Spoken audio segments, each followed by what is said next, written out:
Oh yes, my people, truly, this time around, God is with this issue of Biafran freedom. Truly, God is with the Igbos and God is with the Biafrans. This time, the Morocco president, their prime minister, he has now come out and to declare to Nigerian that should release NNAMDI KANU for him. That the Nigerian government, the Nigerian people, and the country that did not understand the Igbo and they don't know the value of Igbo people, that he will pay them any amount and anything in exchange of Nnamdi Kanu. And also the Igbo that is in Nigeria, that Nigerian they don't deserve to have an Igbo man as the people living with them. In fact, in this video, we really explain and tell a lot of things. This our Biafran activist is going to explain a lot concerning what this Morocco Prime Minister said, and then the thing he gave to Nigeria for them to accept and to free Nnamdi Kanu for him, that is ready to give them anything they need. You know, this issue of Nigerian with the Igbos or Nigerian with the Biafra, I would say Nigerian is afraid. I don't know what they are afraid of. I don't know what it is in their mind, because they are afraid of that Nnamdi Kanu is the end of Nigeria. Well, it may be the end of Nigeria, but not actually the end of Nigeria, because the Igbo may accept to leave Nigeria, but those who want to stay with Nigerian can still stay with Nigerian and still become Nigerian. So I don't know why they are afraid of letting the Biafran people to go. I don't know why. And they know that the Biafran people is the head and the true people that is working everything to make the country to grow, but still yet they don't want to make sure that the Igbo man is being accepted as a citizen in Nigeria. So as you're about to watch, I would like you to subscribe, like and share the video to go around. Make sure you watch to the end so that you understand everything happening in this video, and thank you for watching.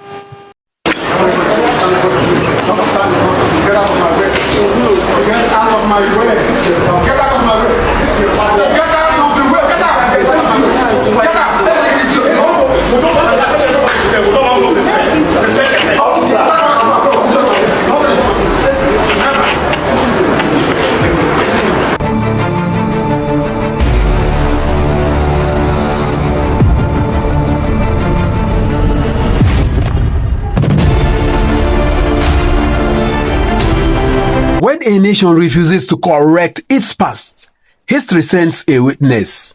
And today, that witness has come from a throne in North Africa. Tonight, I want you to listen carefully, because what is happening is no longer politics, no longer diplomacy, no longer negotiation. It is history itself calling Nigeria to judgment through the voice of a king, the king of Morocco. His Majesty Mohammed VI has stepped forward, not just as a ruler, but as a conscience for Africa, and in a move that has shocked leaders across the continent, he has demanded the release of Nnamdi Kanu, the detained leader of the indigenous people of Biafra. But he did not come empty-handed. He came with a bargaining chip that could change the balance of global power.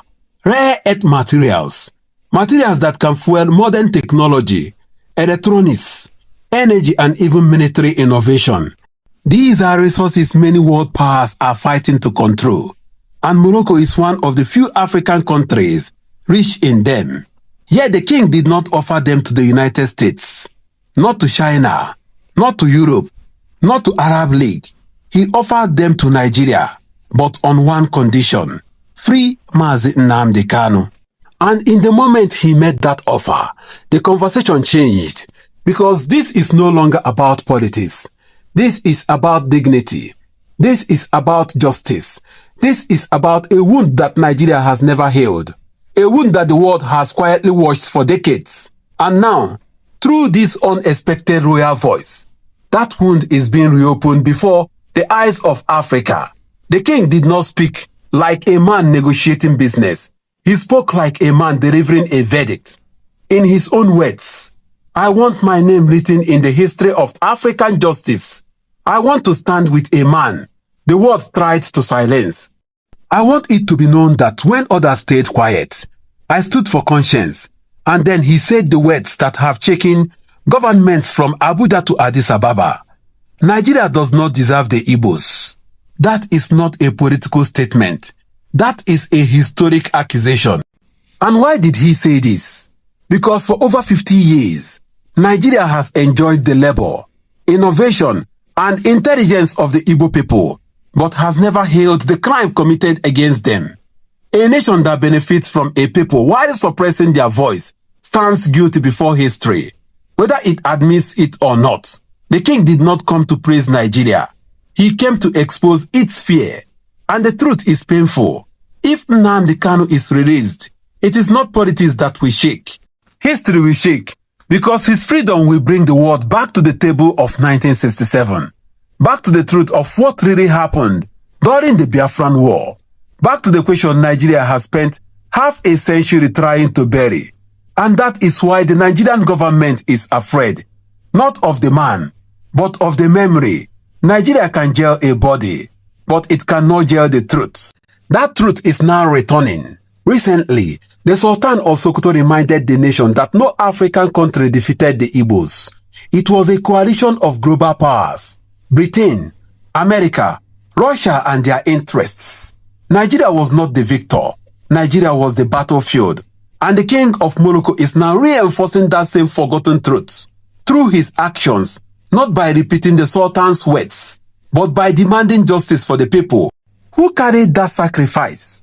Because a people who stood alone for 3 years, surrounded, starved, isolated, abandoned by allies, yet still refused to surrender until they ran out of everything but courage. Such a people were not defeated. They were overpowered. And there is a difference.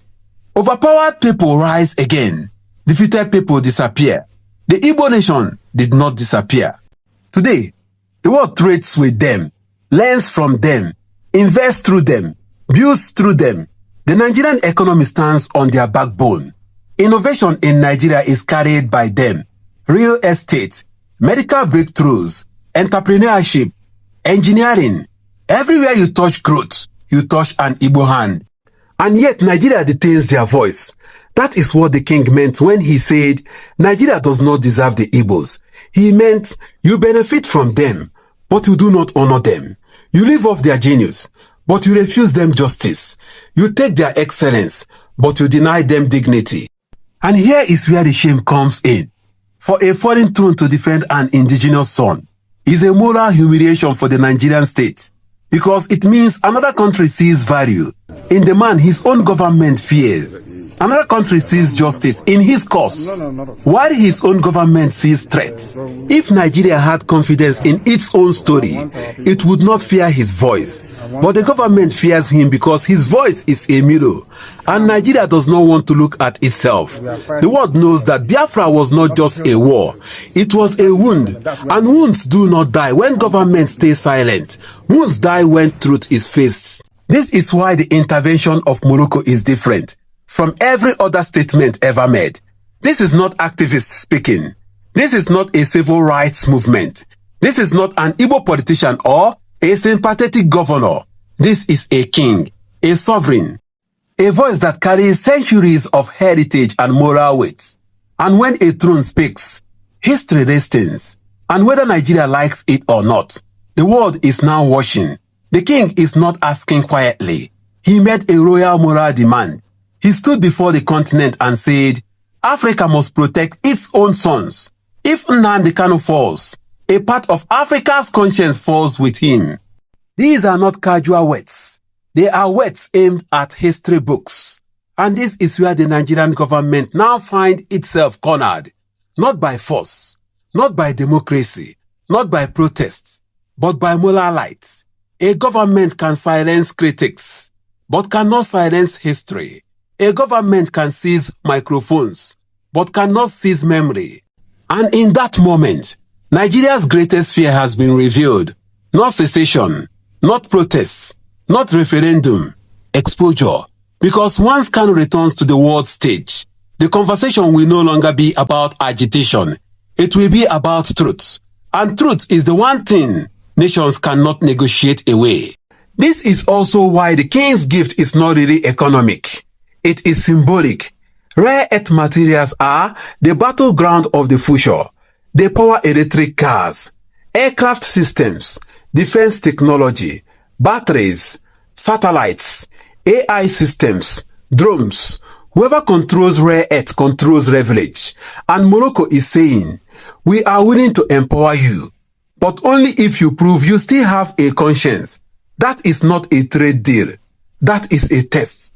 And right now, Nigeria is failing that test before Africa.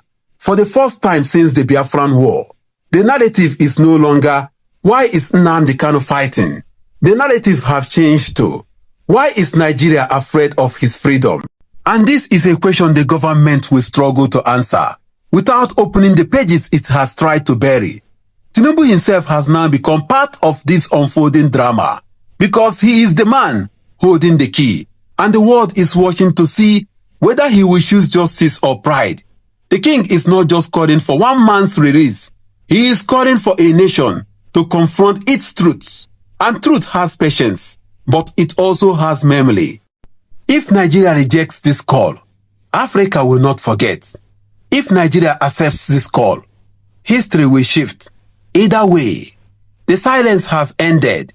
Ladies and gentlemen, we are standing inside a historic moment. A king has entered the battlefield of memory, and the conscience of Africa is watching to see what Nigeria will do. Because if a nation refuses to heal the wound it created, that wound will one day rise and speak. And tonight, that voice has begun to speak again. Not from the east, not from a protest ground, not from exile, but from a throne. Nigeria is now standing before history, and history does not forget. That is it, my brother. History does not forget. Never. And what is here is that Nigerians, they should not think of repeating what they did and in 1967 to 1970, because then the world was thinking that it was Igbo that caused the war, and then it was Igbo that makes everything to be happening. So nowadays everybody have seen that truly that Igbo man is not the cause of Nigerian problem. So the government, I don't know who is the person that is advising him on what to do, and the people that is telling them how to do things. So they should not be thinking that it was when they fought the first one, so they destroy many things, and so all the whole world support them to make sure that Igbo man did not succeed in any way. So as it is, they need to wake up and they need to understand that those days have gone. So Tinubu, they need to know what he's doing, and they need to do it right, because still holding Nnamdi Kanu in detention after every talk and everything, he is still holding him without any meaningful something being any tangible something. The other one, that is Buhari, have done his worst and die and gone. So now it is the turn of Tinubu. So we need to do the needful and raise Nnamdi Kanu to the extent that now it is no more the issue of the Igbos. It is now the issue of the global world. The world entirely, everywhere, everyone is calling for the release of Nnamdi Kanu, and still yet the government, they don't want to listen. We don't know who will speak before they will understand that it is time. And the issue of Biafra is not something that you can just close like that, like the way they used to say. So you cannot, and Nigeria is negotiable. Anybody that is saying that Nigeria is not negotiable, the person is lying. So time has come for people to discuss if they are going to still be staying the way they are staying, because you cannot come together and you cannot bring everybody in one place and be oppressing them in the name of one Nigeria. So those days are gone. And then this time, the Nigerian government and anybody that is advising them, they need to tell them that the days of oppressor and the days of oppressing people out of their mind have gone. So they need to do the right thing and they need to do the needful. So the best way is for them to release Mazam Kanu and also to start issue of negotiating and to do the best way.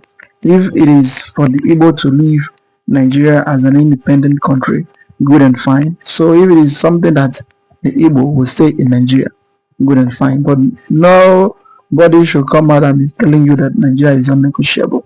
Nigerian is negotiable. They must negotiate if the country will still remain as one country, not issue of fighting or killing your citizen every day in the name of you want Nigeria to remain as one. So I would like you to like, subscribe, and share the video to go and let everyone see what is really happening in Nigeria. And thank you for watching.